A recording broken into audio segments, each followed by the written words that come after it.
Hello. Good evening. It's Sunday. The weekend's not over yet, though, especially because I get the Monday off, so I'm quite excited about that.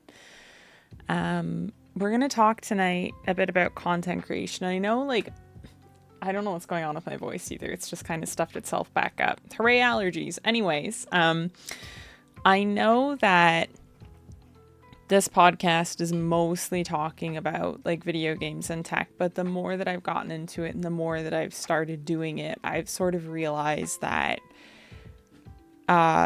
live streaming and content creation is a huge part of the space and a huge part of the industry now. And it's how a lot of video games grow, where it used to be things like reviews or more traditional coverage. That's not really the case anymore. So we're going to branch out into that. I think probably a lot more than we were before because I have a lot of opinions.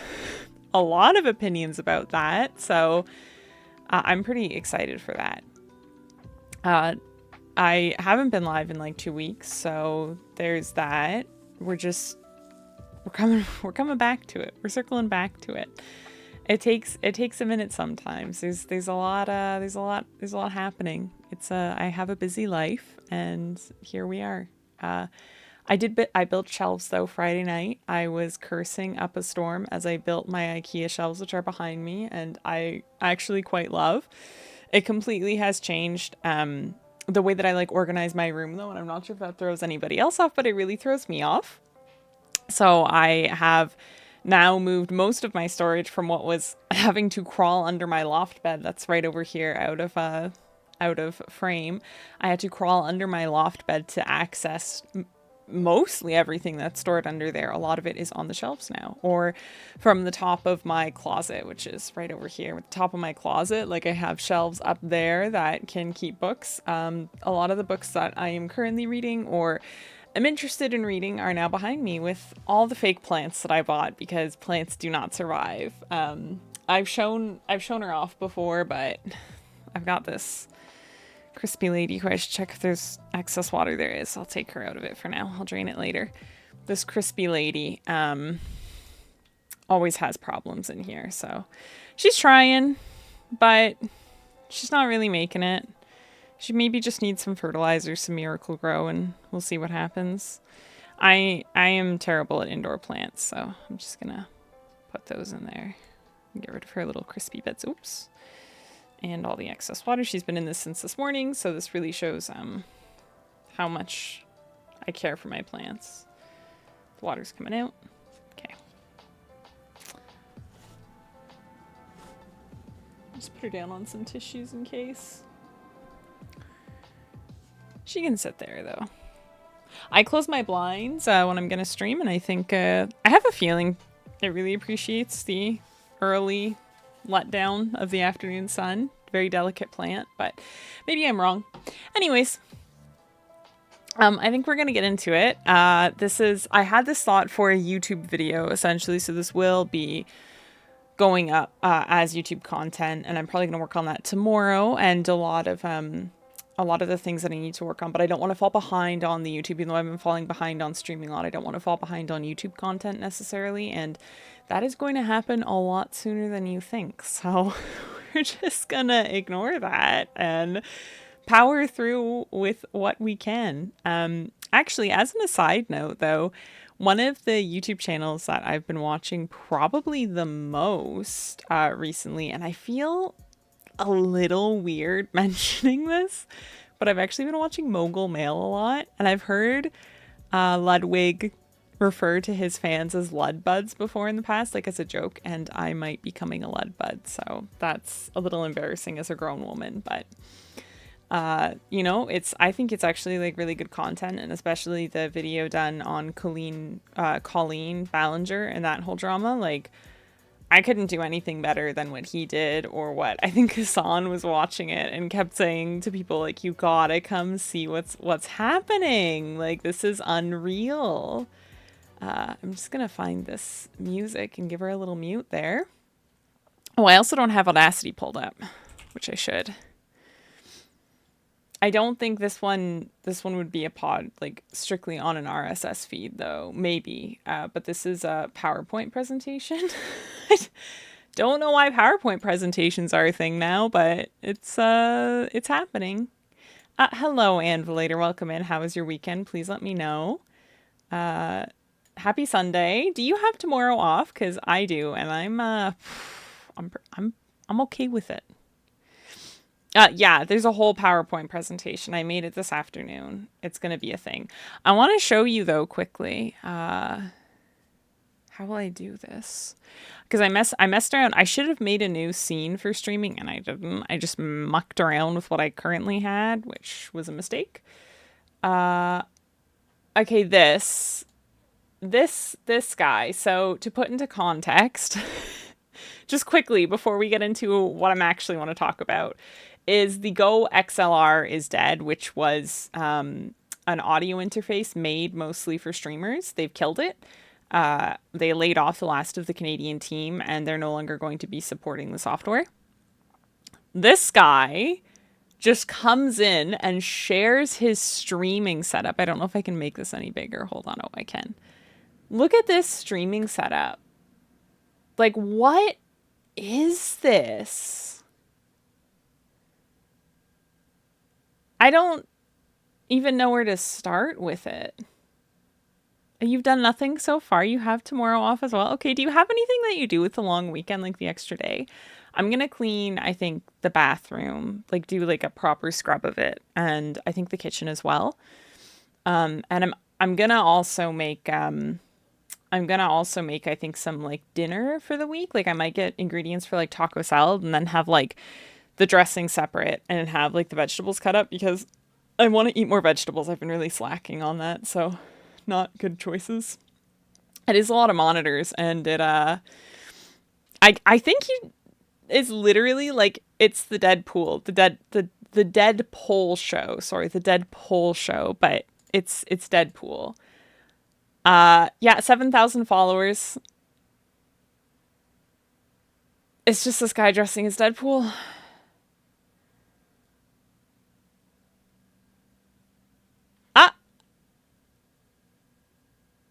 So anyways, we'll just close that. I just wanted to talk about that quickly because I thought it was pretty ridiculous. You'd normally do a trip, but nothing for this one. I may iron some dress shirts. If you had to pick a trip, like to go somewhere, where would you go? I just keep reading like the news that's going on in France, and just like every time I'm like, I'm really glad I do not have the next week off.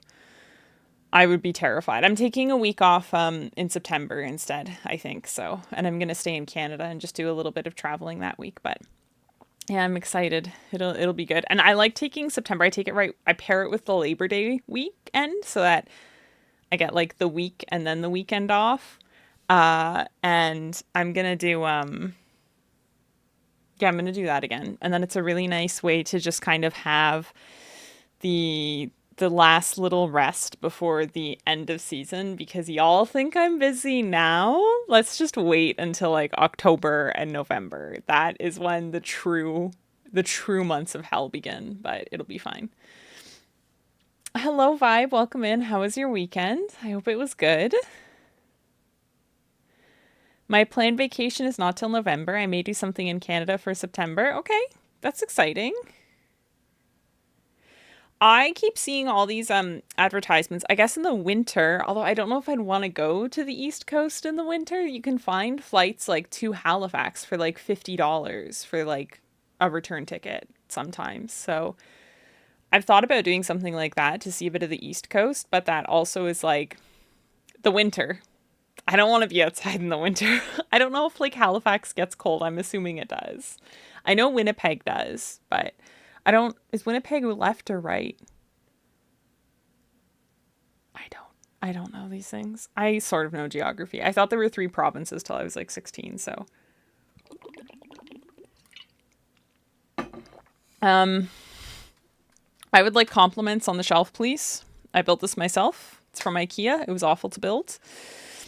You can't see all the rows. I got the 4x4. I wish there was like a 5x4. I think that would have been the perfect width, because it would have hit my wall all the way on the end, but I can tuck my suitcase next to it. So my suitcase is hidden over there, as well as with a giant air purifier box. Yeah, it's the Calyx from IKEA Anvilator. I know there's like a lot of other brands too, like do it like Walmart has one, Canadian Tire has one as well. It was a bitch to set up. Like it was so frustrating to build, but I'm really glad that I did it. The weekend was pretty chill. How's your day? It's going good. I saw my niece today, so I had a good day. She's French, like they're raising her bilingual, and she prefers to speak in French. So I have to start picking up French because like soon she's gonna outpace me. Like she says like what is it? I don't even know what aunt is in French. Like ma tante Alana or something. So she has that, and I'm like okay Aunt Alana, but she's gonna be like she's getting to that age. She's starting to talk. She's talking more.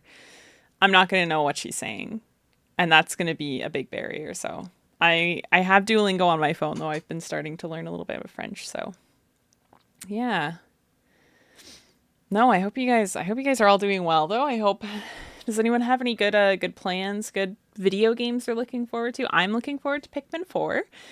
I have I would never speak to my niece if they only speak French.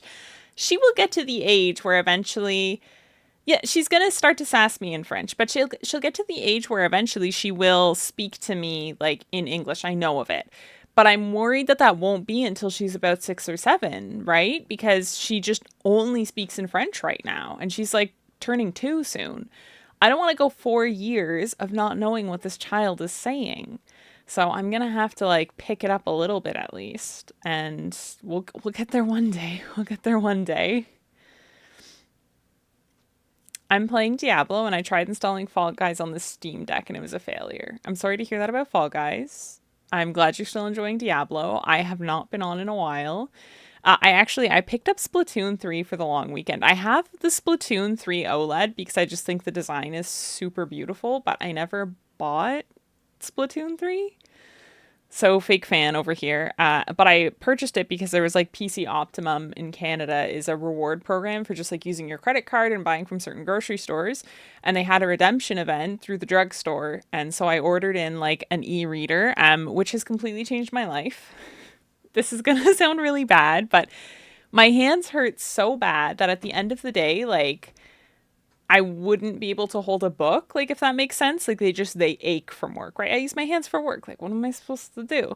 And so I can't like hold a book and read a book if I want to read a book, but I also know that like you shouldn't lay in bed and read your online like your electronic devices. And e-readers are like a little bit better. Like it's still better to use a book, but I can't use a book. So I picked up an e-reader and this has changed the game. It doesn't hurt my hands to hold it. I can just read my little books for hours on end. I highly recommend it if you're into books at all. Look at how slim this is. This could fit. I bet you this could fit into men's pants pockets. It cannot fit into a woman's pants pocket. But I bet you if it was like jeans on a man's pants, it could fit in there. And then you could have books all the time. That's my pitch. That's it. That's all you get. I use it with the library. I can pair it with my library card and use like Overdrive on it, so I'm not paying for the books that I'm reading. It's good. You got some games from the Steam sale? I saw the Steam sale was going on, and there was one game that I was actually really interested in. I think it was Garden Simulator. And then I watched this video that essentially said, like, if you want any depth in your garden simulation, you will not like this game. And I was like, well, I can't get that one then, I guess. That one's not for me. I did, though, see something that was on sale from my wish list that I was thinking about picking up. I'm just taking a peeky peek right now. Oh, someone gifted me a game, actually, that has been really, really fun. It's called, like, To the Rescue, and it's, like, a dog shelter simulator. I spent a lot of Saturday playing it. I was like, this is good. This is good. This is good. E-readers are super light. No, I'm super happy with it. Even like Ashley keeps walking by me and is like, you really like this? And I'm like, I really do. Please leave me alone. Maybe there wasn't really anything that I was going to pick up. I thought there was. I think there's just like a lot of things that I could pick up. The Ship of Fools, the Deep Sea Duo DLC's out. I thought about getting that. There's also Tape to Tape, which I think I talked about. Hold on, I'm going to show this. What one do I use? Do I just use this one? No. Oh gosh, you can't see anything. Hold on. Sorry about that. Let's go with this. Okay, so it's a little bit small. Sorry about that. This is for the PowerPoint. I want it all on the screen. This is tape to tape. It's early access though, which is why like I'm hesitant about it. And it's a hockey roguelite game. Like, hello? I think it's a hockey management roguelike. So it feels very Canadian to me. And I think it would actually be like quite cute to play at some point, but it's early access and I don't know how I feel about those. I also saw that System Shock though was on sale. And things like Cat Cafe Manager, of course, what a classic. I thought about getting Littlewood again, but I have it on my Switch already, so I think I should just stick with it there. Yeah, sports ball but on ice, essentially. Yeah, I think it's considered a ball sport by a lot of Canadians. Yeah, System Shock though looks like super good, especially for like a remake. Like they did.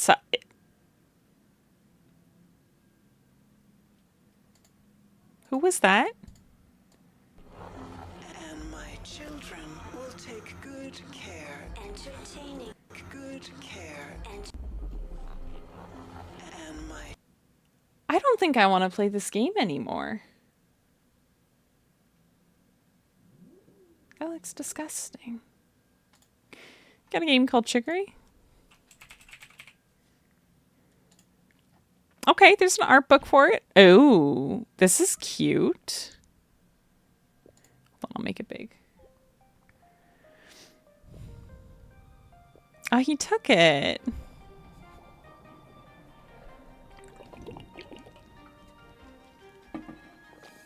Okay, this is giving me emotional feelings. This is so cute. Anvilator, have you tried it yet? Do you like it? I really like the music. I'm gonna turn it up for a second.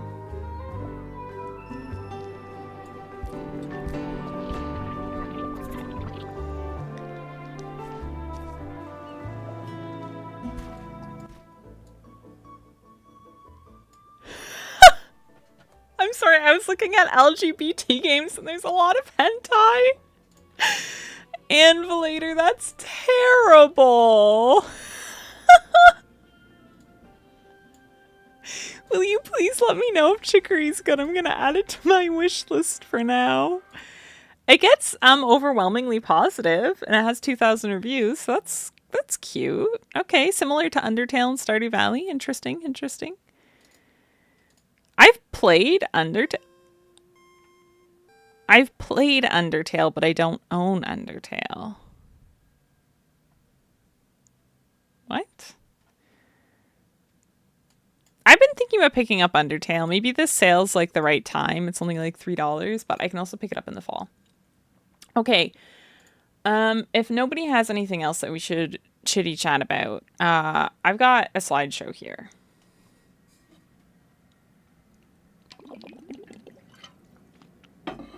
And we're going to talk about this because I was saying this when I first went live. I think content creation is like a much bigger space in the gaming community than we give it credit for nowadays. And I think it's really making a big impact on the industry. So sometimes we're going to talk about it. And I felt really inspired. And I know that like inspiration is fleeting. And it's very complicated trying to do a podcast while also trying to Twitch stream because sometimes I'm just not inspired to do any of it. And I feel like the wiser thing to have done would have been record and do like, let's say like 20 episodes and have plans for an additional 20. And that way I'd have like 40 kind of set up.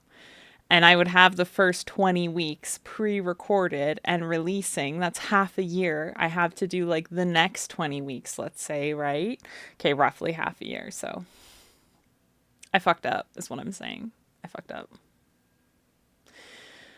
Anyways, let's get into this. I think I just like making PowerPoints. So that's part of the reason why I did this. Okay. How how to improve your content immediately with no scientific backing or evidence this has worked for me. Hold on. Let me hit that. Let me slap that record button in Audacity. We're doing great so far. So I recognize that a lot of people will probably have different ideas of how to improve your content, but I think I have 4 or 5 steps written down here, and these are steps that no matter what, if you take them, it's going to improve your content. There's no ifs, ands, or buts. Like, this isn't you could do this and maybe it'll help you gain viewers. I'm not talking about gaining viewers. We're talking about improving content. Regardless of whether you have 1 viewer, let's say, and this is mostly directed towards people live on Twitch, but I think it applies to all video and audio people. If you're going to make content, make it good.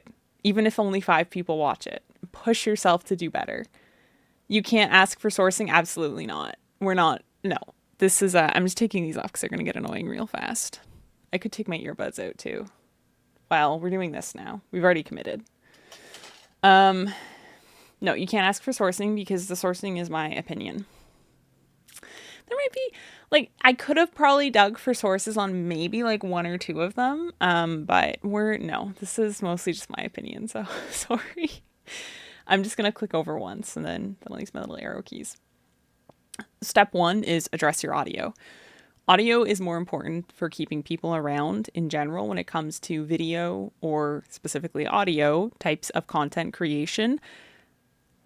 When it comes to video, you should, in theory, be able to see the Twitch streamer and not have them shrouded in a mystery. If all of my lights were off, it would look terrible. I'd give you an example, but it's difficult to reach and I don't want to move. It would look terrible. But you don't need like a DSLR or one of the best webcams out there to provide good content.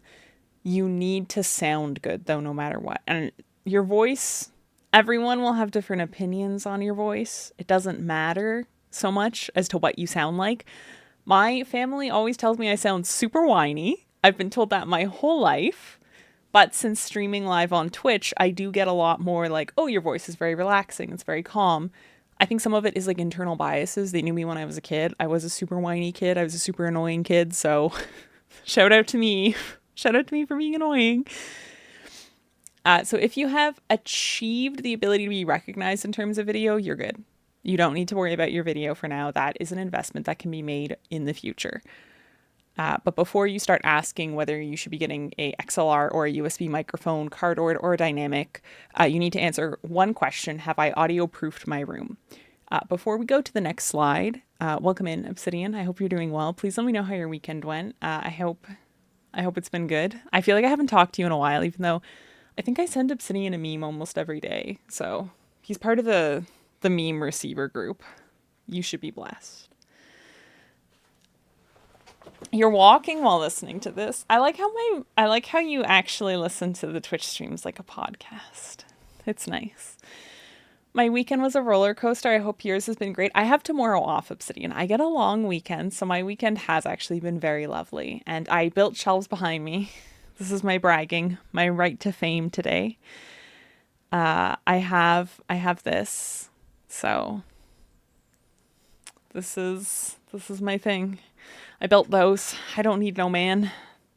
Yeah, we're carpenters. I mean, those stupid little dowels from IKEA. One of them broke inside and I don't have them laying here anymore, but I had to take like pliers and like grab one half of it and rip it out of one of the panels.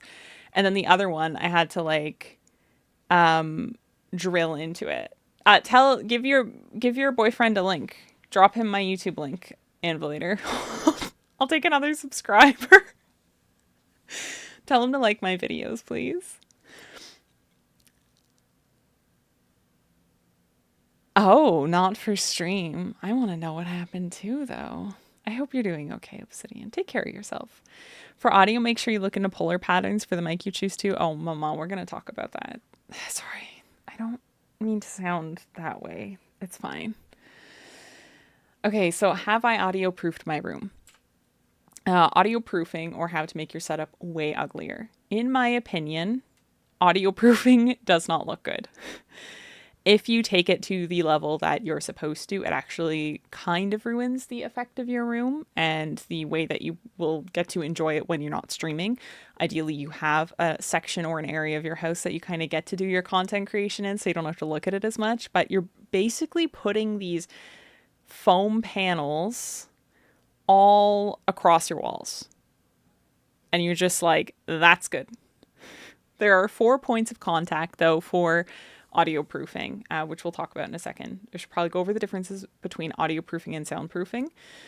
They're not the same thing. A lot of people would think they are just from the base name. Audio proofing is sound can still leak in and out of the room. Ideally, you have a quiet room to record in, or you have a microphone that rejects a lot of the surrounding noise, and it improves the acoustics of a room. So there's less hard surfaces for the noise to bounce off of and feed back into the microphone. So the 4 most important points to audio proof is right behind the microphone. So sort of this monitor situation and the wall behind me that I have going on. To the left of the microphone, so the wall next to me.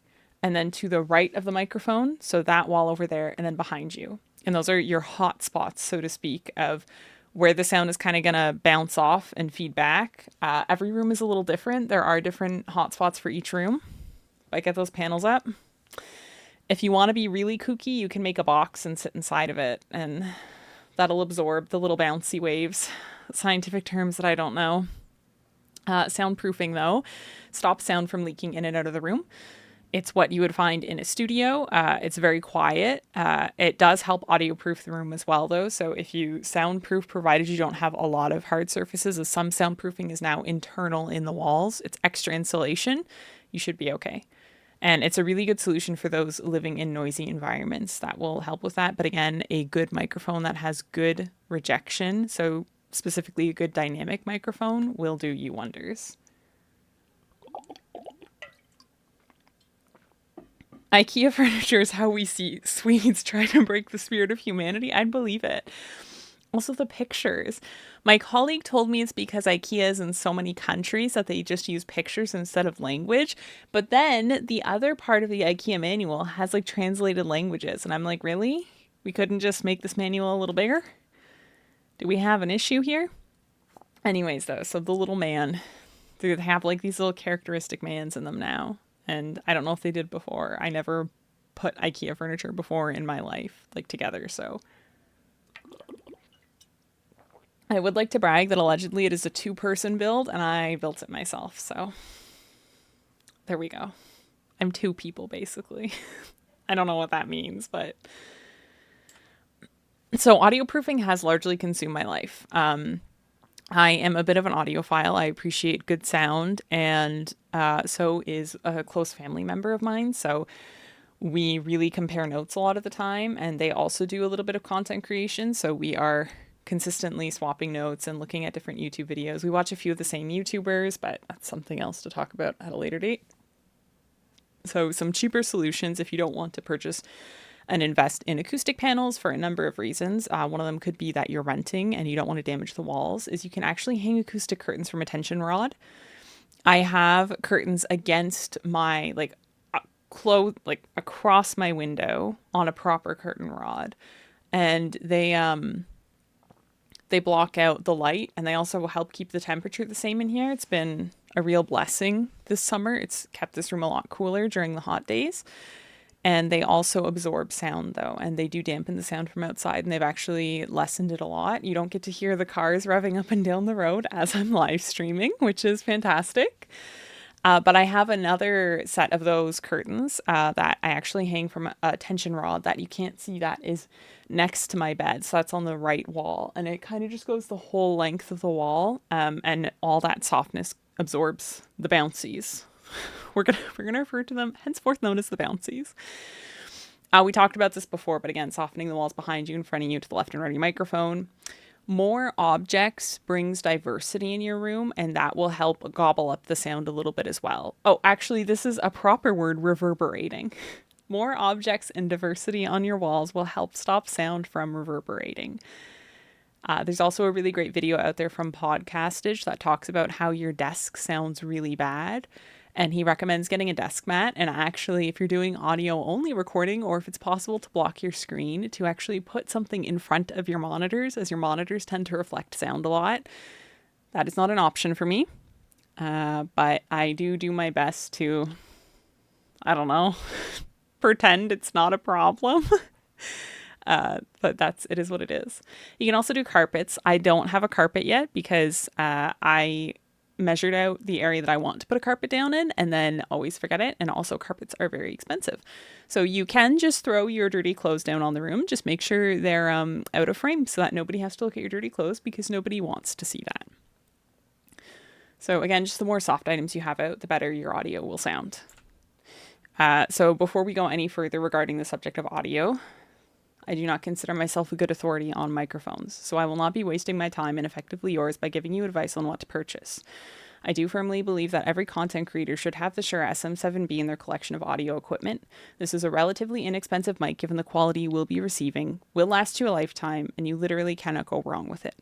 I'm frequently Googling to relearn the differences between everything we are about to discuss. I am happy with my audio setup, and my brain has decided that knowing the difference between a dynamic and condenser microphone is no longer relevant. There are many other sources who have much more knowledge that will help you discover what kind of microphone you should get. One of my personal favorites is Podcastage. I would just wrap myself with a green screen.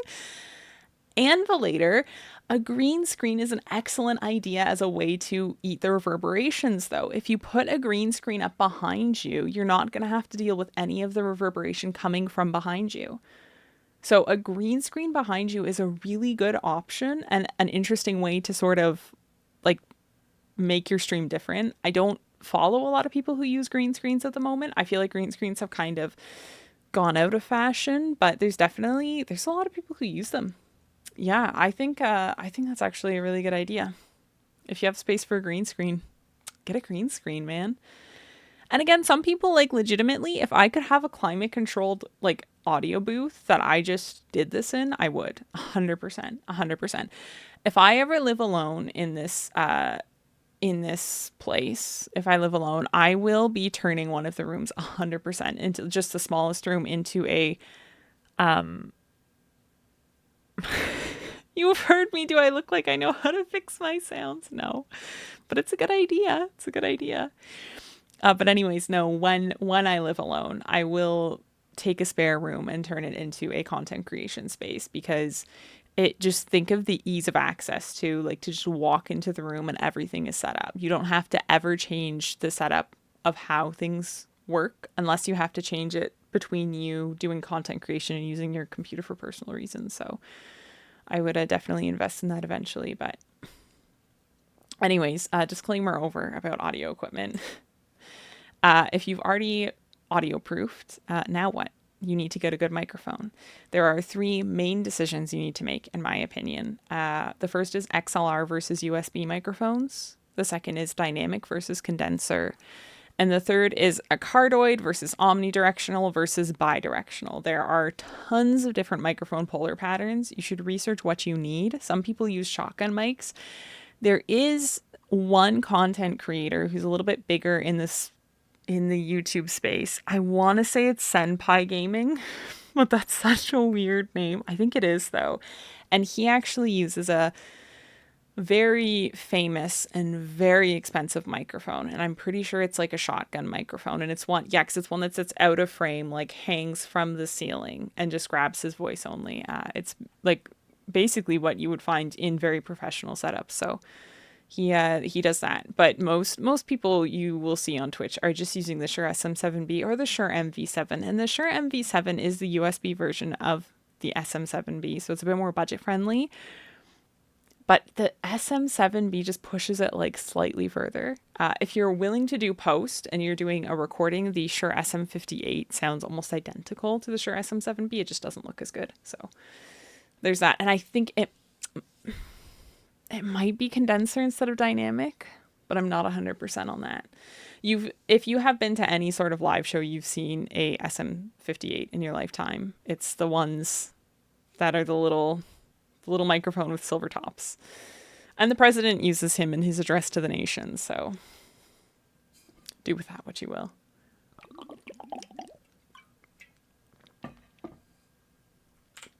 Okay, so getting out of the audio space, as that is really my first step and my first suggestion for everyone, is fix your audio. If you don't have good bones to your content creation, you're not going to be able to take it to the next step and actually have people and draw people in and keep them in.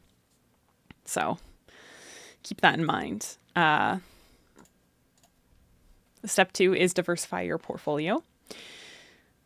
So how do you engage with audiences across different platforms matters. And if you don't research and you don't know how to do this, when you sign up on other platforms, use them as a redirect to your main platforms. So sign up for Instagram, Facebook, Twitter, TikTok, YouTube.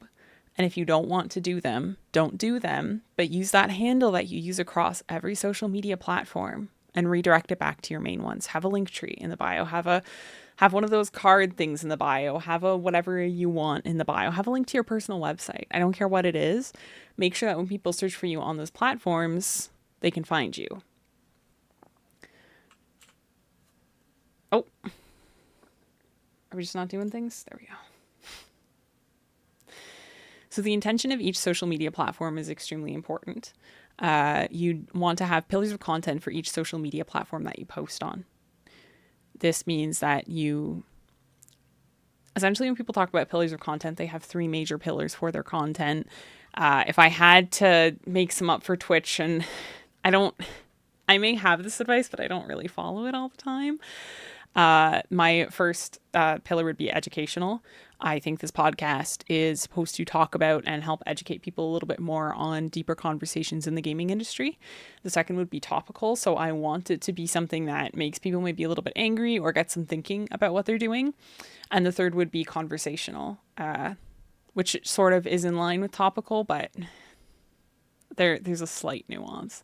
I want people to feel that they have the right to engage back with me and say like, hey, I completely disagree with what you said and here's why. Let's not start a flame war over it, but let's have a rational conversation and figure out, why do we disagree on what we disagree with? And is there a better opinion to have? I am a very extroverted thinker and I like to share my opinions with everyone that I can. So that's me.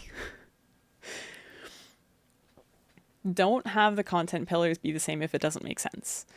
I put some of my content on Instagram. I do reuse content. I reuse content that I do for Instagram, YouTube, and TikTok if I had a TikTok. So I know I was like sign up for everything. I actually deleted my TikTok. I think I should probably recreate one.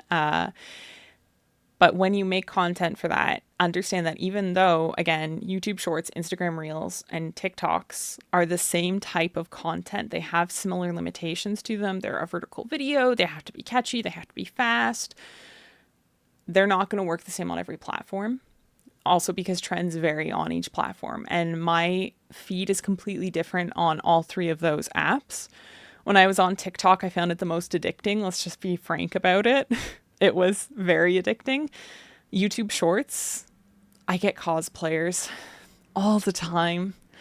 And I really want, what I really, really want is the feeds from people like Valkyrie, Ludwig, the offline TV crowd, because I want to see and understand what they're doing to capture their audiences. But I never seem to get it. I will go and specifically look at their shorts for like 3 hours and it'll go back to the cosplayers. I don't know what happened. YouTube Shorts failed me. And Instagram Reels is only memes. So that happened. That one tracks, though. I send a lot of memes to people. Before I continue on, Jack, welcome in. I missed the start of this, but I'll definitely catch up on the VOD. This looks great. Thank you, Jack. I super appreciate it. Yeah, I don't know. I was feeling kind of inspired this weekend to talk about this. So it's what we're talking about. And I'm going live now with it rather than tomorrow so I can relax before my workday starts on Tuesday. So Pumpkin, welcome in. FLCB, you're looking glowing today. I'm sorry I'm late to class. Oh, well, that's okay. You guys can come to class anytime. That's the glory of VODs and YouTube videos. It's going up on YouTube too. So, hello, Jack and Pumpkin. Oh, sorry, Anvil. I see you greeting them. I don't mean to get involved in your conversation. Welcome in, guys. I hope you're doing super well, and I hope you're all having a lovely weekend. I hope everyone's doing okay and got up to some restful things and have found some fulfillment outside of work this weekend. I was hoping we'd get some content with a long weekend. Absolutely. I'm thinking I might go live tomorrow because there is a certain special demo that I would really like to play, I think, maybe on stream, known by Pikmin 4 demo. So we might see if I can get the capture card working and pull that one together. I think that would be really fun.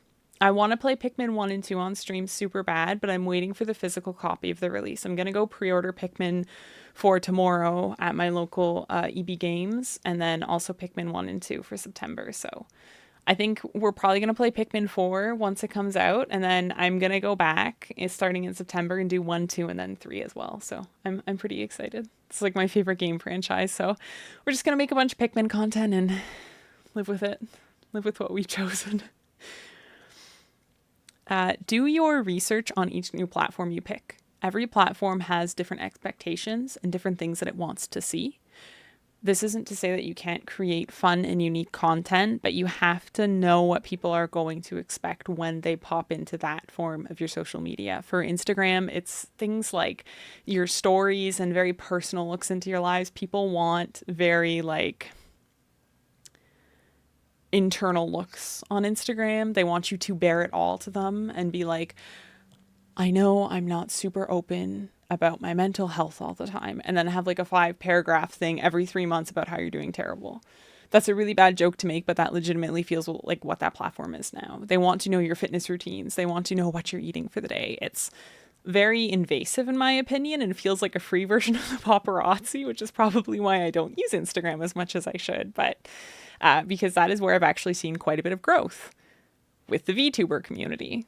I don't know what's happening. I have probably grown in 20 followers recently, and it's all VTubers. I don't think I've ever made any content talking about VTubers. I don't think I've ever done anything relevant for VTubers. They're not following me on Twitch. They're just following me on Instagram. And I don't know if this is like a follow for follow situation. I'm not following them back. I'm just like, why is another VTuber following me? I don't look at any of your guys' streams. It's not to say VTubing is bad. It's just, it's very odd to all of a sudden like have like them following me. I'm like, where'd you come from? Why has this hit your algorithm? We're a Pikmin streamer now? Oh, you know it. You know what? I'd give you an update on my Pikmin Bloom, but there's nothing good. There's nothing good there. So that's a good observation-free version of the paparazzi. It's what it feels like. And a lot of people really use it to like grow, especially independent artists. And I really appreciate it for what it is, but it's tough. It's tough out there. All that being said, don't surprise people too much. Understand what each platform is designed for. This really ties into the last point of you want to make sure that if you're going to make your content unique and fun and different, you still know what people want to expect there. They want to see a personal look into your life. You don't have to share everything that everyone else is sharing. And maybe Instagram is this more artistic version of you where you get to show off the artwork that you're working on or something that you did in your spare time. Like I built my IKEA shelves. Maybe I could take a picture of that and put it up on Instagram, right? And be like, hey, look at what I did over the long weekend. But it's a personal look into you, but make it your own. Make it your own thing. It doesn't have to be what all the Instagram girly goos are doing. You can ignore them.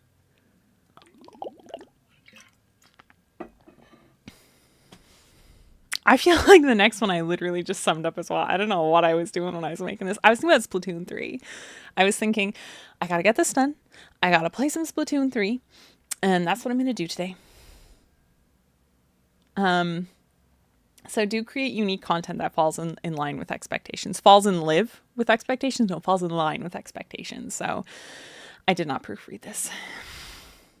Oh, I thought about going live while building my IKEA shelf anvilator. I thought it'd be really funny to do it live, but I also knew it was not going to go well. So I was like, we're not going to subject everyone to this. Could you imagine? It took me like 3.5 hours.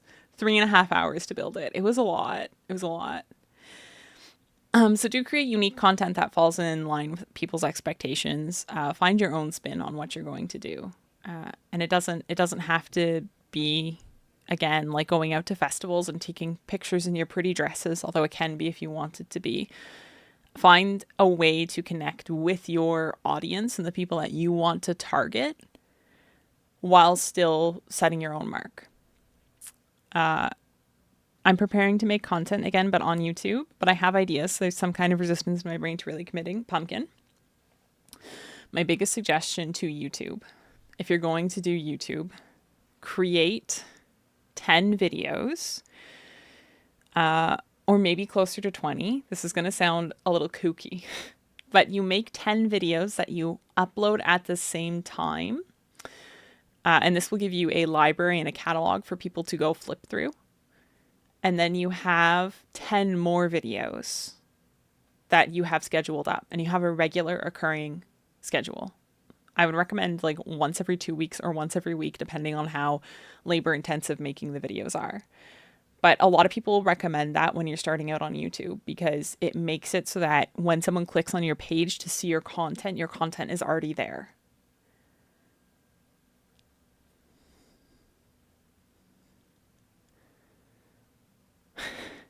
Making me put together IKEA furniture is a sure way to hear all the swear words. I know real fast. I think I only swore 3 times, thankfully. One was definitely when the dowel broke. I might have yelled it or something. And I told it to fuck off at one point, and then I don't remember what the last one was, but I was not okay. I have a very similar thing. I know what I actually want to do. I just struggle to commit to the idea. I think a lot,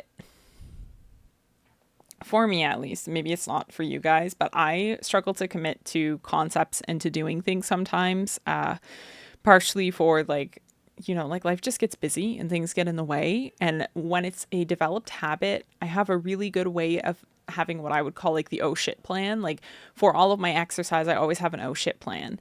It might not be that I get to the gym every single morning before work and do all the things that I've laid out, but I might still get like 2 workouts in a week. And it'll be most of the muscle groups that I don't use at work as much. So I've still made it to the gym. I've still been successful in my habit, but it's like an oh shit moment, right? Like I'm working like 60 hours this week. Like I can't commit to it. Not 60 hours. My boss isn't that crazy, but like, you know, like 50 or 55 hours this week. Like I can't commit to it.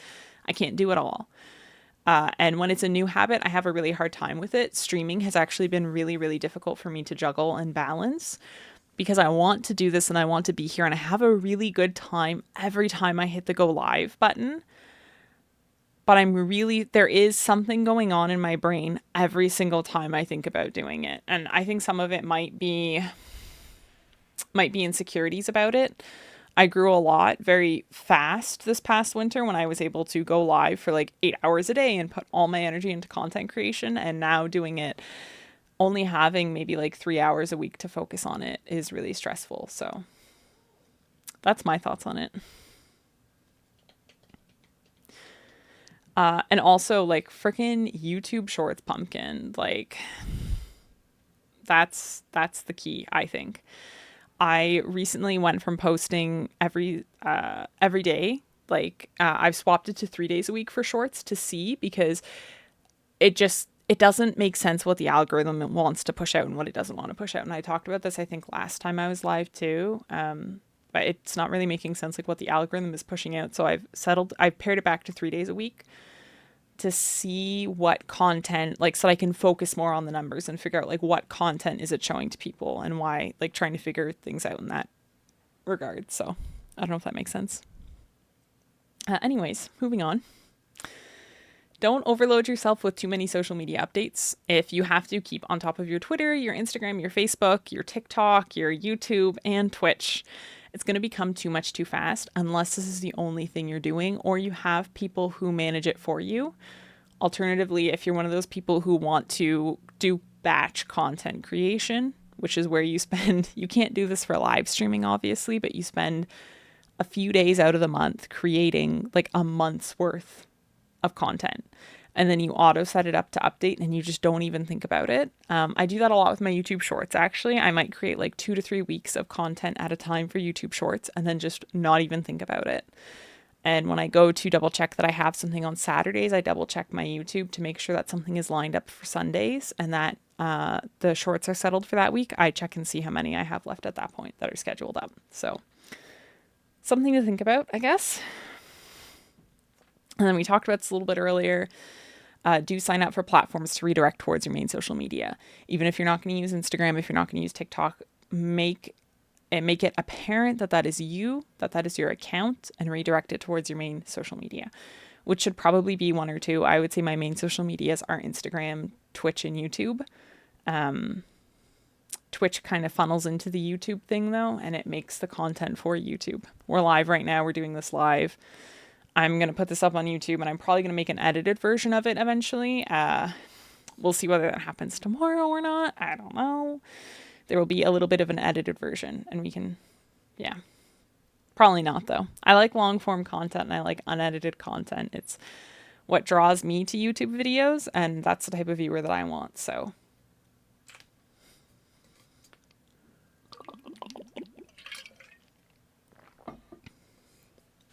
this is specific for live streamers.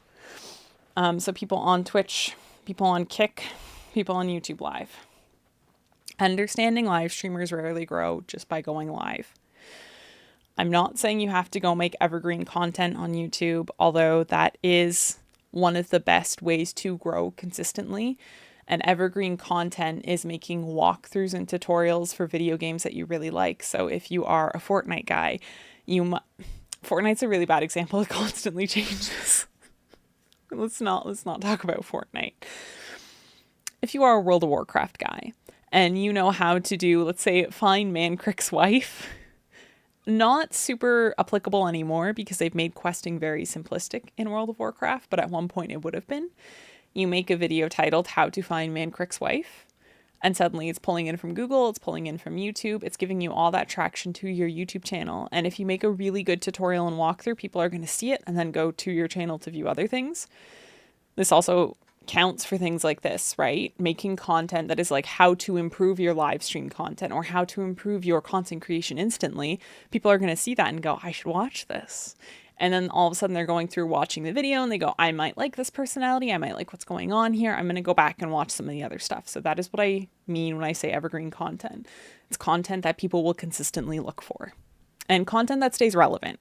It doesn't go away. It's not at a fashion. It's not a TikTok trend. It stays relevant.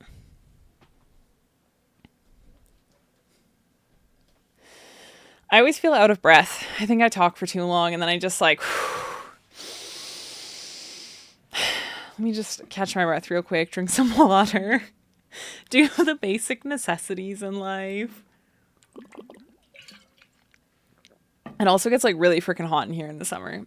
I remember why I really don't like streaming during the summer. Like it is a lot, but if I turn on my fan, it's going to pick up on my mic. So I need like a fan for me, like a handheld fan, so that I can like take a quick breather and like fan myself and then move on from that. Whew. Most streamers who are in the top of Twitch have created followings by other means.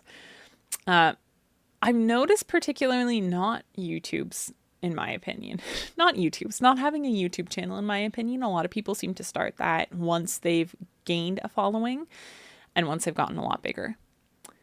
What mic do you use? Condenser. I use a dynamic microphone, Pumpkin. I use the Shure SM7B, which is a microphone that I did mention earlier. I think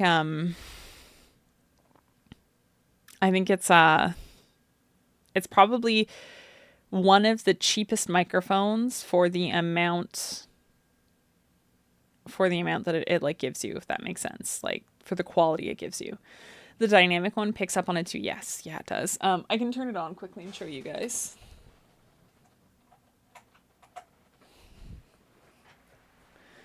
Just hang out here for a minute.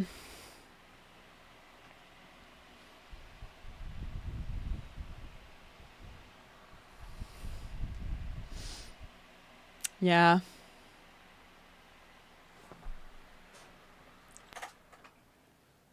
Obviously, yes, condenser picks up on background noise a lot, but I mean, it's still a background noise, and it's quite a loud fan, so it's gonna pick up on it for sure, and that's gonna really bother me. So we leave it out of it.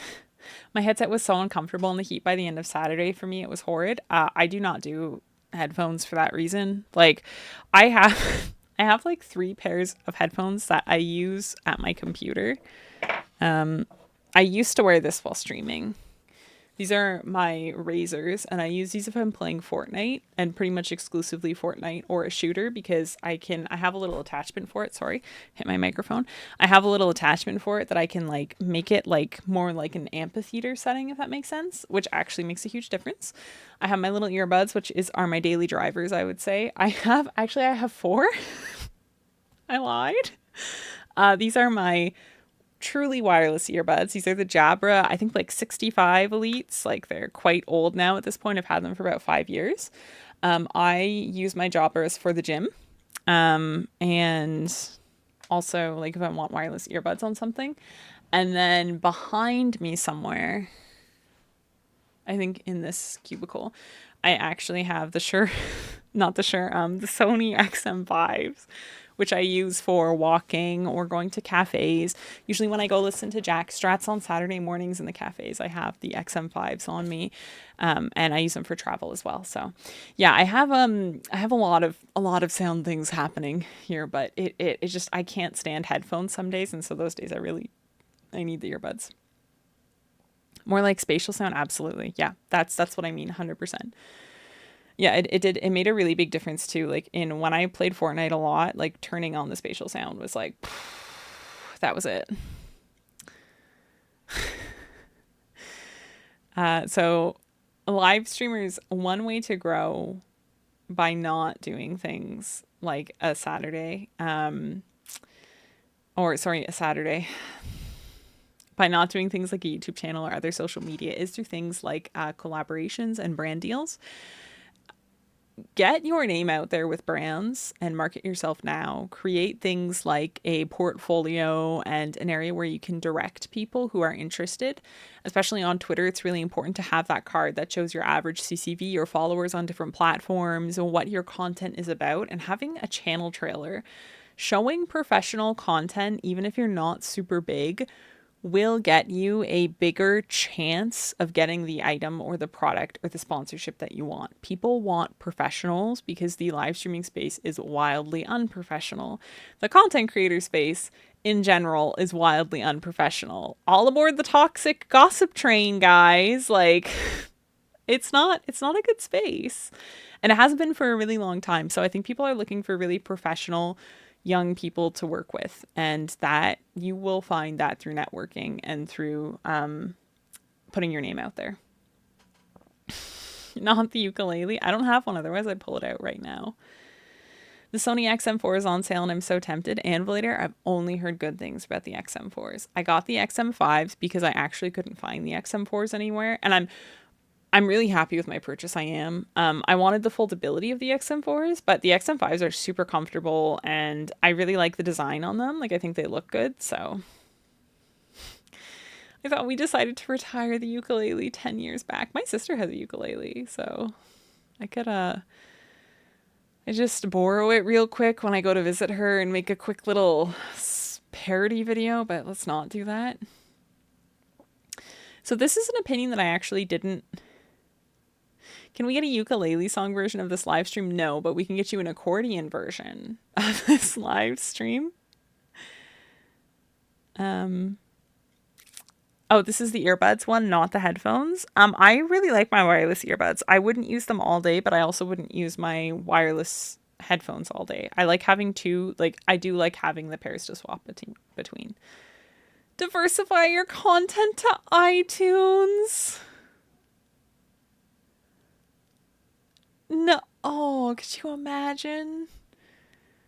That'd be such a weird fucking pitch, dude. Like, I'm just gonna shoot off now and do this instead. So this is an opinion that I didn't actually hold for a long time, but I had a conversation with another content creator, shout out to Jolo, who changed my mind on this. And transition rates are really low for social media platforms to Twitch in specific. A lot of people don't want to have, like, if you're not a Twitch user, it's really hard to make you a Twitch user. But it's roughly 1% of TikTok. So even if you get 10,000 people on TikTok, and the ability to go viral and to grow on TikTok is very fast and very easy if you watch trends and if you know how to make jokes and you have a relatively decent personality, people will find you on TikTok. There are so many people. Someone will start following you.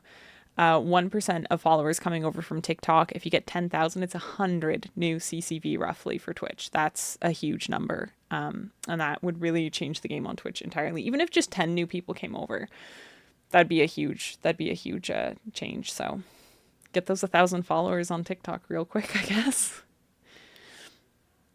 You have so many headphones though. There's literally 3 around me right now. And later, hit us up with those brand names. I'm sad the ukulele has been socially ruined. Me in 2009 at the music store had no idea. I should have just picked up a mandolin. I don't think a mandolin has any more street cred, Pumpkin, but oh well. Okay, so a brief rundown of what people expect to see on social media platforms. This is just mostly my opinions and thoughts. This is how I use these social media platforms. You might use them a little differently, and that's totally fine. And feel free to drop how you use them differently in the chat box. I don't mind at all. So Twitter is mostly for short thoughts. It's for political stuff. It's for stirring up drama, in my opinion. It's for updates on your stream schedules and games you intend to play. Everyone claims they like Twitter. Twitter is just a toxic cesspool, and you should not enjoy being on it. I follow companies, and I follow a few... No, I don't even follow companies. I look up companies to get updates on them on Twitter, and I follow a few people I know who stream. Twitter is not fun. It makes me angry and I want to fight everyone on Twitter all the time. I have a 5-minute timer on Twitter on my phone because it doesn't give me enough time to formulate arguments. I would have to open it up, find something I want to argue with, remember who posted it, close the app, think about it, formulate my argument, break it down into 140 character tweets in my app, go back into my app, copy paste in the right amount of time and argue with them. It's not worth it.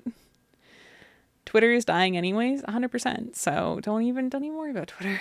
Don't worry about it.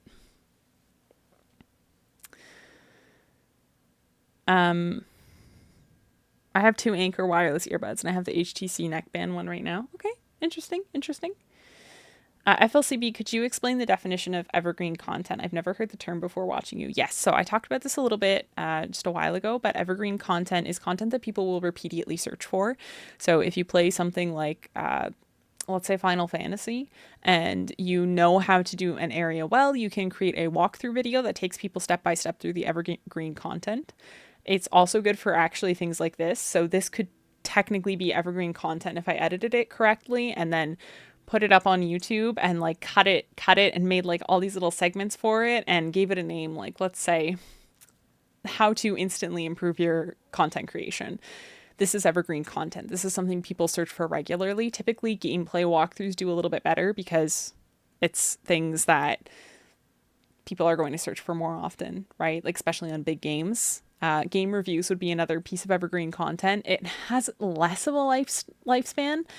10 years down the road, someone's probably not going to search up and look, hey, is Dredge a good game? And go to YouTube. But maybe if your thing went viral, that would be the first video that everyone clicks on. Is Dredge a good video? Or is Dredge a good video game? And then they click on it, they get exposed to your content. So it's stuff that people will continue to search for and doesn't follow trends, essentially. It's valuable content at all times. Would be the best way to explain it, I think, if that makes sense.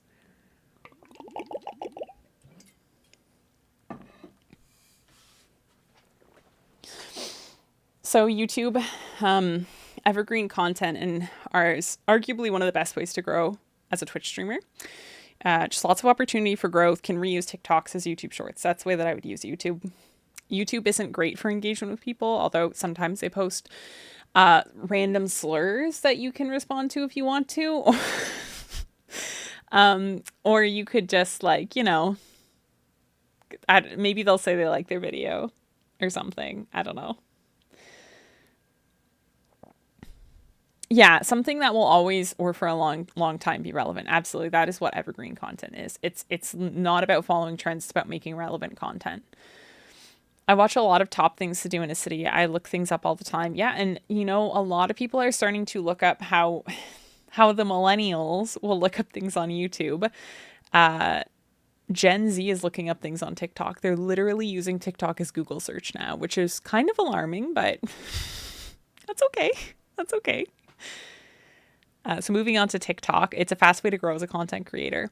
If you post consistently on TikTok and you spend just a fraction of a time researching it, I almost guarantee you, as long as you don't come across as desperate and are creating interesting and funny things, you will be probably at like a couple thousand on TikTok in no time, like a week or two. Like it is insane how fast people grow on that platform and how many people use it. So you have the most viral chance. It's one of the most trafficked websites, and content is in short form and easy to create for that reason.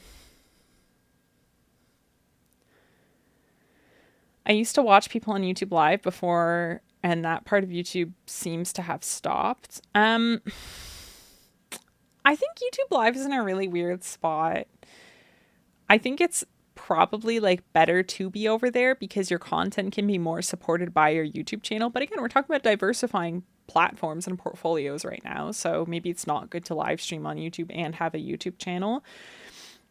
But the discoverability, like the navigation, unless you know YouTube Live exists, it's weird. It's a little odd. So Instagram, we talked about this earlier. It's stories.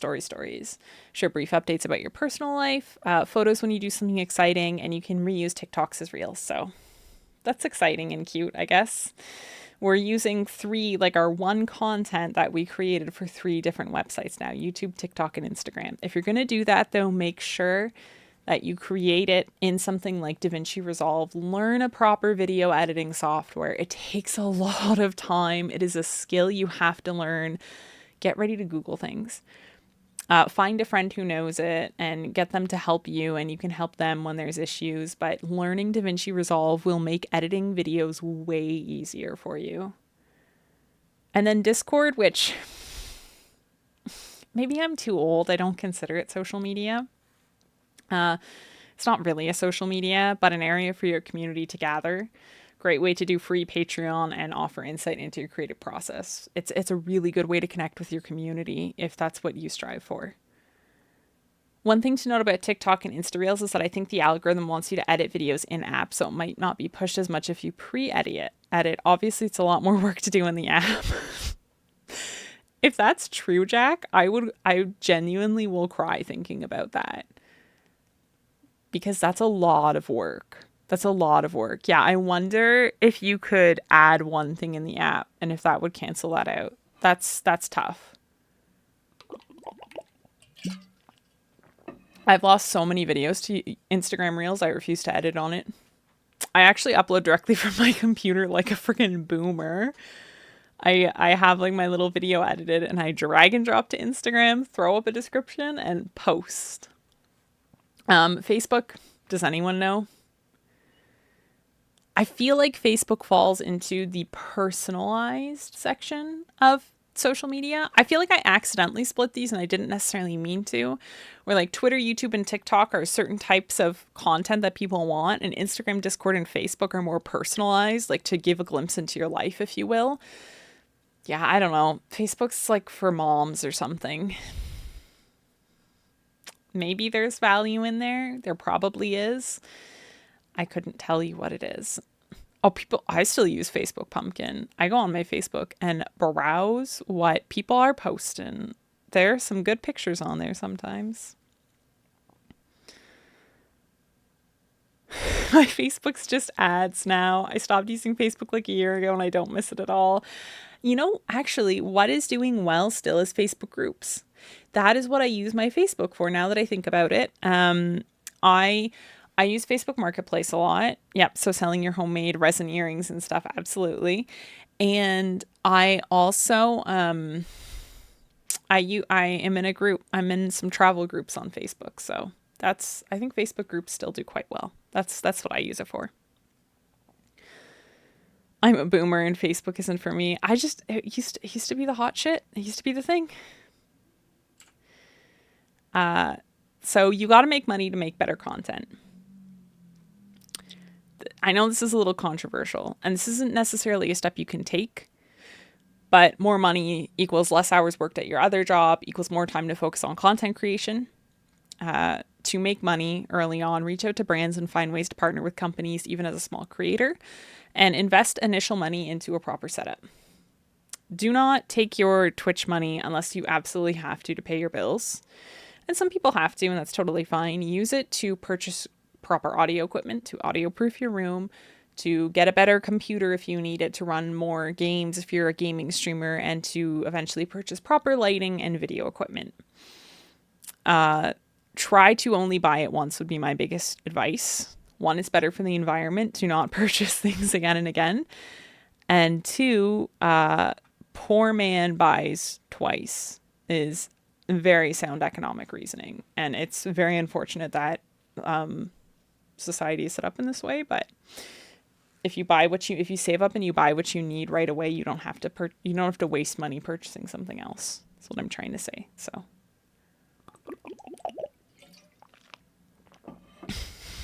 Facebook was the hot shit in 2003. Don't say that. Don't say that, Invalidator. So step 3. Step 3 is you need to make the choice. Do you want to be a dancing monkey or do you want to host a show? This is, before we get into the pros and cons of both, this is probably what I feel most passionate about. And to give context, this is what really started this whole thought of doing this stream and doing this video.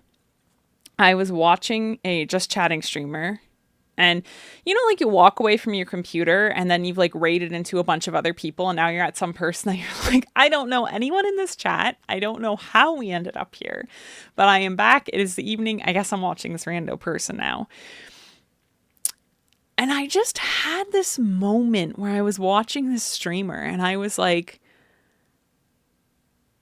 they're not creating content. They're like, I started browsing the Just Chatting category. This is my impersonation of them. They just like sit there like this. Maybe they pull their mic. I can't pull my mic any closer. I'll just yell a little bit. They just sit there like this, maybe like this, maybe like this, and they just like talk to their chat. And they do it for hours. And they have thousands and thousands and thousands of people watching them. And it just dawned on me in that moment, like what a spectacle Twitch has become. What a spectacle some of these streamers have become. This is not playing games. This is not discussing anything interesting. This is literally talking about someone's day, but repeating the conversation with 500 people.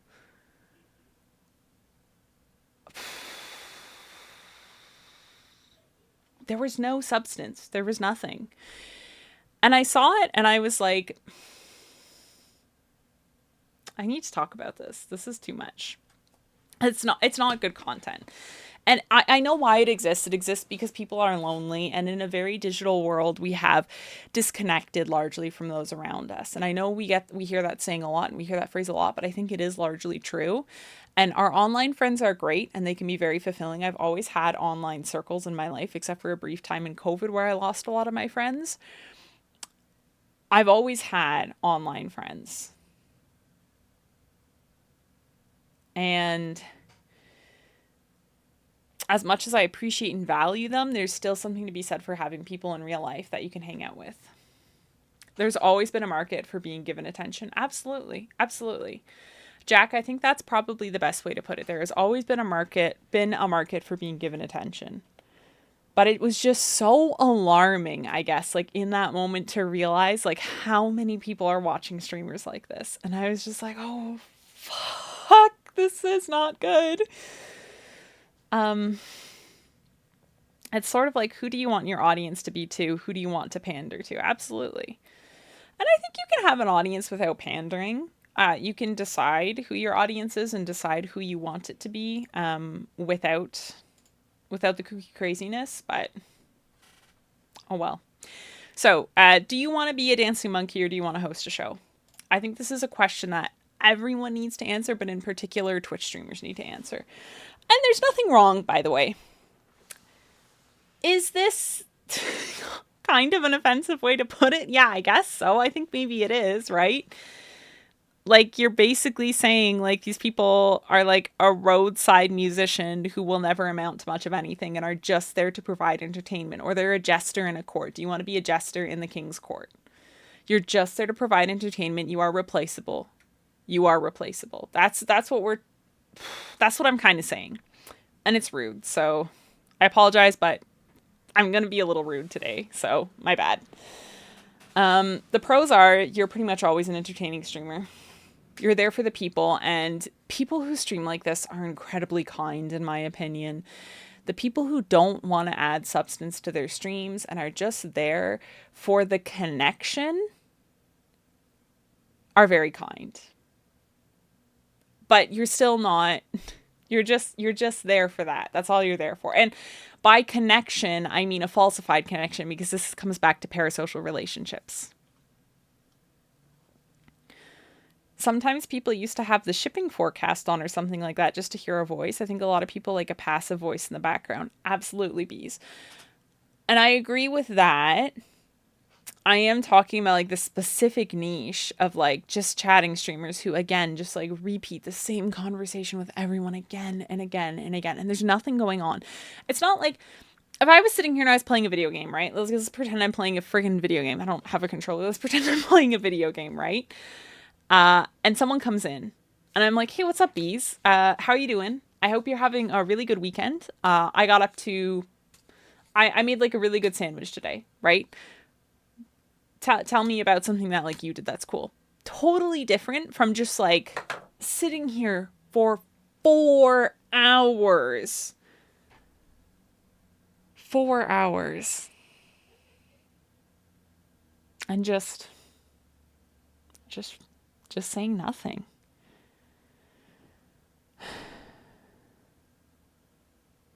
I missed this because I got really angry phone call. I wanted to hear this talking point. There's always a VOD pumpkin. Well, and I'm sure we're going to be talking a bit more about this. So the cons is they lack depth and content, in my opinion.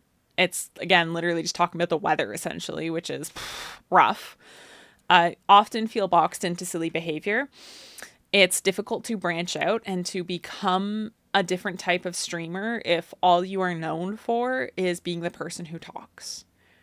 That's all you're known for. And we're not solving issues. We're not having productive conversations. We're doing small talk with 300 people. It's kind of rough. That's who you are now. Like that's what your content is. And if you change that content, people are just going to disappear.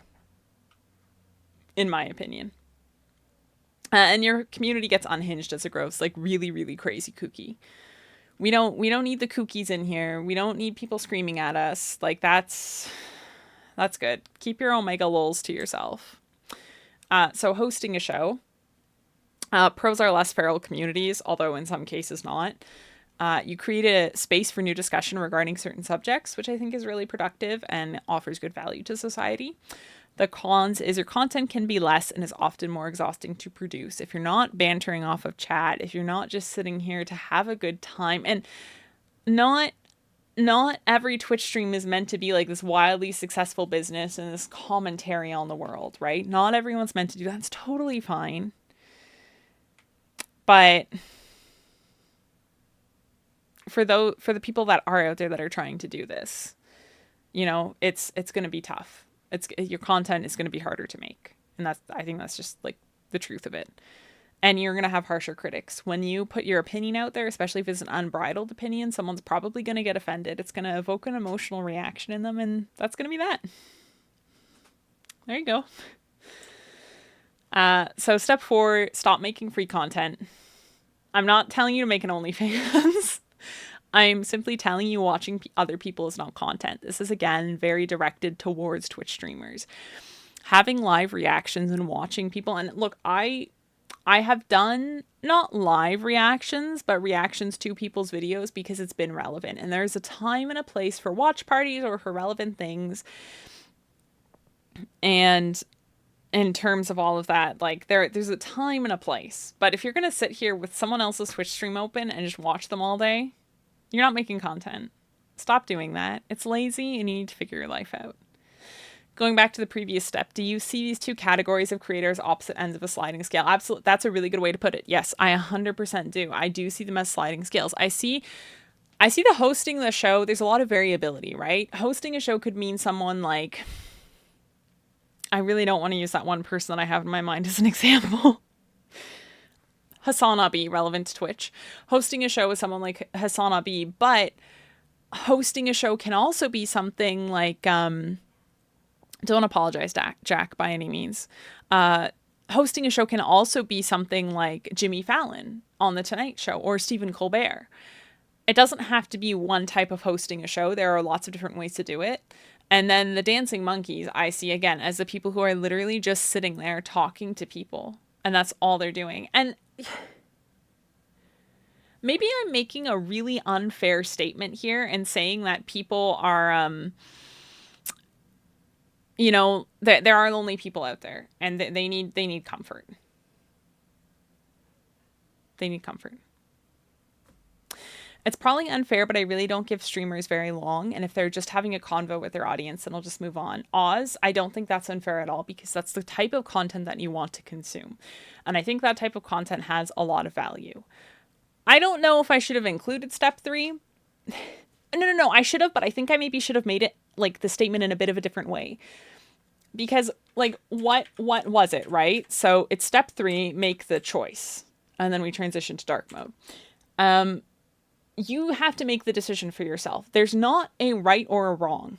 I think the mistake that I made here was referring to the one as a dancing monkey. I think jesters may be a nicer term. Do you want to be the jester, like an entertainer, or do you want to host a show? And when you pick that and make that part of your decision, your content will shift dramatically. And I think making that decision is very important. Also, Oz, welcome in. I hope you're having a lovely weekend. Feel free to let us know how it's going or don't. I appreciate you being here either way. I think dancing monkey is the right term, though. It definitely reflects how I felt before about my content. Okay, but that, again, I don't necessarily mean it in a derogatory term. That means that that's just the decision you made about your content. And maybe you don't want that to be your content forever, and there are ways to shift out of it and break out of it, which I think is a whole separate other conversation. But there are ways to like get out of these sort of segments that we put ourselves into. And maybe that's just what your content is. And there's nothing wrong with that. I think it's a sliding scale too, and the majority of streamers are a mix of both. You hear so many people say they watch streams for the streamer and not the game. It's true, Joey, it's true. Hello, Joey. Welcome in. I hope you're having a wonderful weekend. I think in terms of the streamer instead of the game, I really feel that way too. Like I mostly watch people, and there are some people I interact with and some people I don't interact with. I think everyone has those streamers. Like some of them I show up and I'm like, I am here. I think there's also a danger to that too, though, because I've noticed in the streams, where I've decided like this is one I interact with, I don't go there that much during landscaping season. All I do is I have it up on a monitor and I like lurk and I have to walk away because I feel like I have to engage now. I feel like I've segmented myself as part of this community and I must say hi to everyone and ask everyone how their day was and have conversations. And by the time those conversations are done, you spent like an hour there. It's like, I just don't have the mental capacity for that a lot of the time. So I actually find myself watching a lot more of the streamers that I just say almost nothing in. Like if they're live, I just go in, maybe I type that exclamation point check in and I'm like, I'm good. See you, talk to you never. Talk to you never. I'm always worried, Jack, like doing this podcast. It was a little different when I used to share my really big opinions while streaming and no one was really like talking in chat that much because I didn't feel like I was going to offend people by saying what I was. And now that I have a lot of people watching, specifically other content creators watching, I feel like I'm going to offend people. But maybe that's just me. So we went over stop making free content. watching other people isn't content. Bantering with your chat is content to a certain degree, but think up unique segments for you and for what you want to do. I've tuned into this one channel a couple times, can't remember who it is. Maybe one of you guys knows, who has a weather redeem. And it's like he has a screen that pops up and he gives you the weather forecast for all of Canada, or for a majority of Canada. And I really like that segment. I think it's fun and unique. I know someone, No Thanks Cat, who did Korok redeems now. She basically only streams Tears of the Kingdom, Breath of the Wild content, and she has a Korok redeem. So you have to redeem it and be fast, and there's a whole giveaway or something that goes on. Oi Mojo 1981, welcome in. Thank you for the raid. I super appreciate it. Let me know what you're up to. I hope you had a wonderful weekend. I hope you all are doing very well, and I hope you'll stick around. I notice that I lurk so much, and sometimes I just lurk without telling the streamer. Oh, same. Same. And again, that's what I find I'm hitting. Like, now that I'm busy again in life, it's like I just don't even tell people that I'm there. I'm just like, just please don't think I'm here. I don't want anyone to know. I just want to sit peacefully and read my books and pretend that I'm okay, even though I'm not. No, we're not ending at all, Pumpkin. We just had some raiders come in. I was just asking them how they're doing. That's all. Mojo again, I hope you're doing great. Actually, hold on. I got this. I don't know if that tells me what you were last streaming, because I don't think I'm actually that cool. So, that's fine. We'll just slap that other one in. You were playing all the games. Love to hear it. Any in particular that really stood out to you today? I'm not a fan of the ability to see the users in chat. Does that mean, like, when you're... Do you mean by name? Like, if I were to open up my Twitch, I could see everyone who's in here. There was someone who recommended, I think it was Ninja.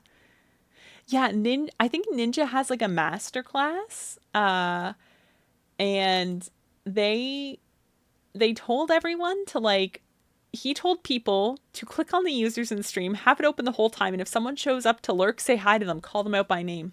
And I was like, what is happening in here? We did Disney Dreamlight Valley, Forager, Freezer Pops, like Dream Daddy, and ended with Jedi Survivor. That sounds absolutely wonderful. I hope Jedi Survivor was really good. Raiders, for those of you who came in, if you don't know me, my name is Elena, or Fatlegschickenboy. I do a podcast here on Twitch, and during the summer months, roughly 8 months out of the year, I only really stream once or twice a week.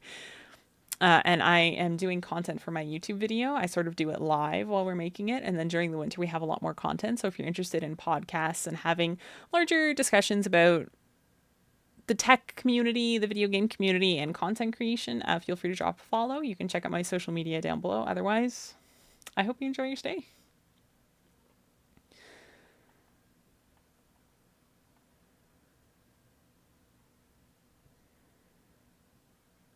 I was literally typing. You started talking about it.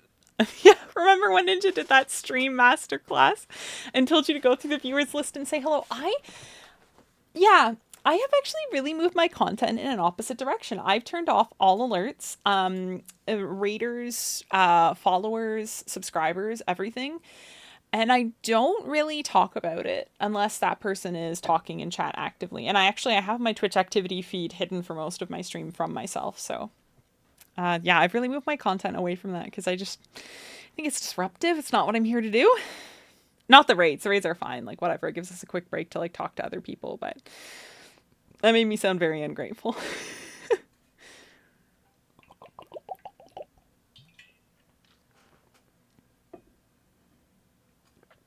Oh, the food guy's just not giving you your food, Pumpkin. I'm so sorry. I would request a refund.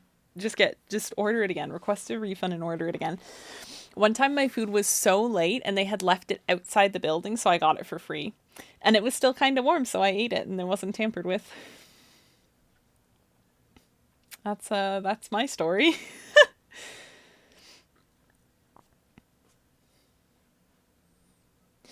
I've got anonymous follower alerts now, so people only get interacted if they want to. Essentially, I think that's really important for protecting yourself on stream too, because a lot of people have tricky names now, eh? They're trying to get a funny word out of you. I noticed a definite positive difference in my mentality when I turned off viewer numbers. Jack, a lot of people I know have said that to me. And there was probably a 4-month period where I was streaming with viewer numbers on, and then I decided to turn it off and just use what Twitch gave me as like that review recap, and I put that into a spreadsheet instead for my data.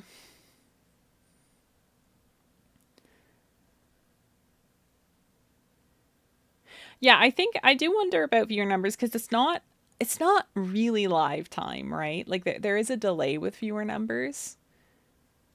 So I do wonder with that sometimes. Anyways, I just talk as if everyone wants to pay the most attention to me all the time. And sometimes it works out and sometimes it doesn't. Yay, data bees. Exactly. No, I think it's really essential to, if you want to grow anything, you have to know what type of content you delivered that week. I also like to look at clips that people make a lot of the time because it's like I need to know like what people want to see more of. So, Mojo, enjoy your food. Thank you for the lurk. Super appreciate it. Uh okay, step 5. This is, in my opinion, the hardest. Stay consistent enough that people learn who you are. Variety streamers need some consistency for growth, and variety content creators need consistency for growth. You can either be the Fortnite guy or you can be just the guy, but you can't be both. So if you want to stream and dedicate yourself to one game, totally fine. There are followings for pretty much every game out there. It will run its course, though. Bear that in mind. I think that's something that's actually been talked a lot by someone like Asmongold would be a really good example of this. He's discussed how World of Warcraft is coming to an end, and he knows that soon he's probably not going to be able to make money streaming anymore. So there is that. Keep that in mind. Have dedicated days where people can expect to see you go live with certain brands of content. If you're going to do a podcast should be on one day. I should really be doing this tomorrow night. I was also like, I want to be able to go to bed at a reasonable time tomorrow night, so I'm not going to do it tomorrow night.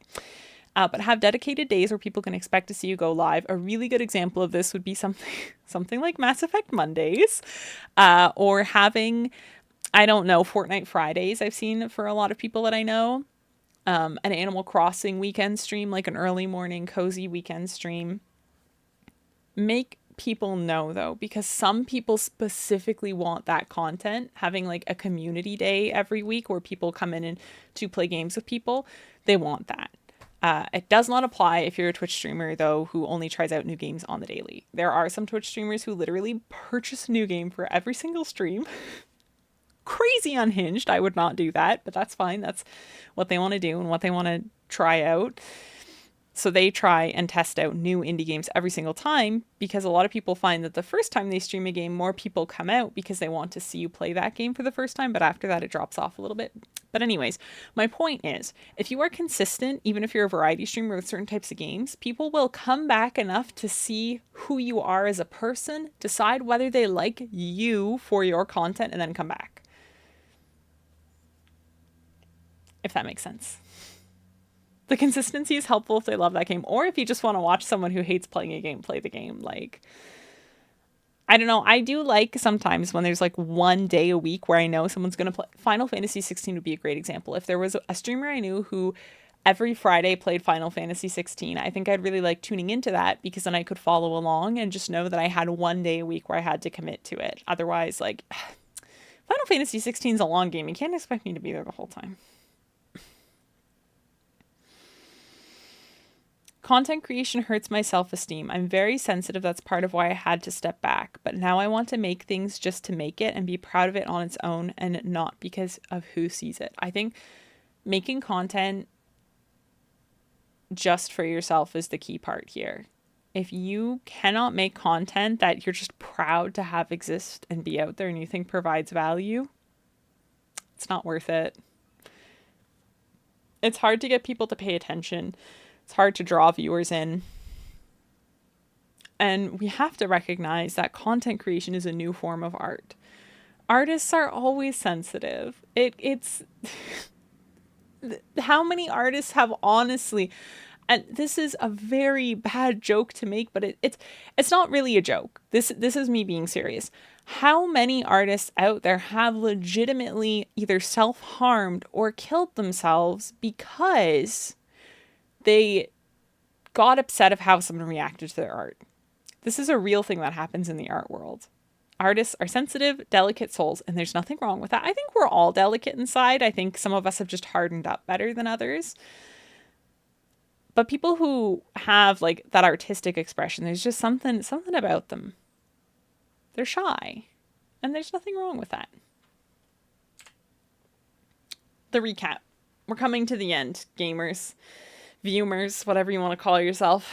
We are coming to the end, and oh my gosh, I actually like really legitimately need it. I'm physically passing away here. If we stream tomorrow and we stream a video game, we might have the fan on for part of it. I'm going to pass away. I'm going to die in here. Step 1, audio. Fix your dang audio. Step 2, diversify your portfolio. This is not just investment advice. This is also content creation advice. Get on other platforms. Speaking of which, you can find my other platforms below in the bio. There are links to them. Go ahead and follow if you're not already. Step 3, make the choice. What do you want your content to be, essentially? Where on the sliding scale do you fall? Do you want to be a host or do you want to be a dancing monkey? Pick your poison. Both are fine. Step 4, stop making free content. Make something unique that speaks to you and you're passionate about, and people will find you. And step 5 is stay consistent. That's it, gamers. That's it. That's all. Thank you for coming to my PowerPoint. You know I love them. I don't know why. I don't know why we've become a PowerPoint gamer. I thought maybe you can just like see the sweat on my forehead. I thought we would maybe like do, it's freaking disgusting. Sorry guys. We're just getting like real comfortable with each other now. Oh my gosh. Why is it so hot? Oh, I can see the mascara smudging on this side. That's fine. Why is it so friggin' hot? I thought we were going to do the Pikmin 4 demo tonight, but like, no, I cannot. I knew once like I shut the door, I was like, phew. Thank you. I'm not a creator, just a lurker while I work, but this has been really interesting. Oz, it has been absolutely wonderful to have you here, and we would love to have you back if you're ever interested in coming back. I'm new to this whole thing, and yeah, I'm just chitty chatting about video games. Because that's where some of my passion lies in life. I think I'm passionate about too many things, guys. I don't know what to do with my life. I struggled with this a lot and pride in my content, and I feel a lot better switching to a mindset that's more about what I want to do and rather than what I feel like I should do. Okay. So Joey, I've talked about and I've called out a number of people. In terms of what does their content look like and how have they changed it and how have they made things so much better? Your rebrand, stunning. I don't even remember what your old username was, Joey. Is that mean? I don't even remember because there was something that resonated so deeply and so like personally with me when Joey was like, I'm rebranding. I don't like my content the way that it is. Excuse me? There was an honesty there that I was just like, I really enjoyed the passion. Actually, that's a super important thing to talk about quickly, Pumpkin. While I pop open Twitch as well to find someone to go talk to. Oh, I know. Yeah, we'll probably go there. That's probably fine. Oh. Okay, anyways. Sorry, there's interesting things happening. We do get instantaneous feedback, and that's caused a lot of issues. And part of that is a 24-hour news cycle. Part of it is content creation. Part of it is people just really feel like they're allowed to be as hateful as they want online now. And that's not okay. Just stay in your lane, be a decent person, and you'll figure it out. You'll figure it out. Missed a lot, but you seem like a great speaker, Mista. Thank you very much. I really appreciate that. This was my PowerPoint presentation. I was not meant for an office job, though. If nobody has seen the Excel clips, you can just go take a look at those. I could never in an office. Art, including content creation, seems hard because most people are putting themselves into the work, so it seems more personal than like a desk job. Okay.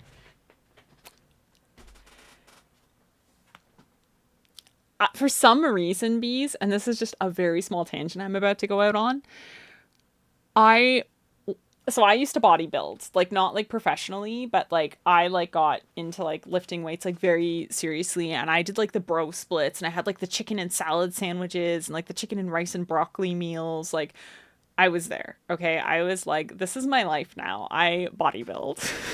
And this was maybe around the time that I was like 19, 20. And I watched Pumping Iron, I think it was, and that's what really got me into it. And it was Arnold Schwarzenegger said something along the lines of, no one can take away from you what you will achieve when you do this. This is hard work and it is dedication. And he was like, even if you are on drugs, spoiler alert, like they all were, even if you are on drugs, if you are taking performance enhancing drugs, you still have to show up and put in the work. There are no shortcuts to this body. No one can take that away from you. And I just remember like that resonated with me so deeply. And it's been a really big struggle, like letting go of that part of my personality, because like bro splits do not suit someone who's approaching their 30s. Let me just tell you that. I'm getting old and I'm not recovering in the way that I used to. So it's been really hard to like separate my personality from that and who I am from that, because it really did feel like no one can take this away from me ever. This is who I worked really hard for this. But oh well, what are you going to do, right? Sorry, that was a really off topic. I've been watching a lot of content about what it means to make art, how to make effective art, the reasons for making it, and things like that. There's a student in Vancouver who makes some really, really out there YouTube videos about politics, mental health, all kinds of stuff. But on his second channel, it's a lot about the struggles and advice for making art, creating things. Please send me that YouTube link. I'm interested in checking out that content, if you don't mind. Okay. Everyone, we're heading out. We are shipping off. I need to go not be a hot, sweaty mess right now. We will be back. Just do this or something. We will be back tomorrow. I don't know when, because I want to clean like a bathroom and a kitchen or something, but it'll maybe be like afternoon, evening. I don't know. Nobody at me. We're gonna be back. And we're gonna play the Pikmin 4 demo. And we're gonna talk about it, because I just love Pikmin 4 so much. So I'm really excited to play it and try it. Thank you everyone for being here. I really appreciated it. And we're gonna go I was gonna go somewhere else, but then I don't know if I've ever had the opportunity to raid this person before, and this is somewhere that I lurk. Like, you know how we were talking about there are places that I don't like pop into and I just like hang out quietly. This is one of them. So I'm just gonna go be quiet in this chat, and no one's gonna judge me for it. Now the Honeybees is playing Dark Souls 3, and he's a big sweetheart, and that's it. I actually don't know their pronouns, so I feel really bad for saying that the way that I did. I'm sorry, this is a hot mess. We're ending stream. Please show some love. Once again, here's a copy paste. You don't have to send it if you don't want to. You don't have to come if you don't want to, but I appreciate it if you do. So thank you all for being here, and we'll be live again tomorrow.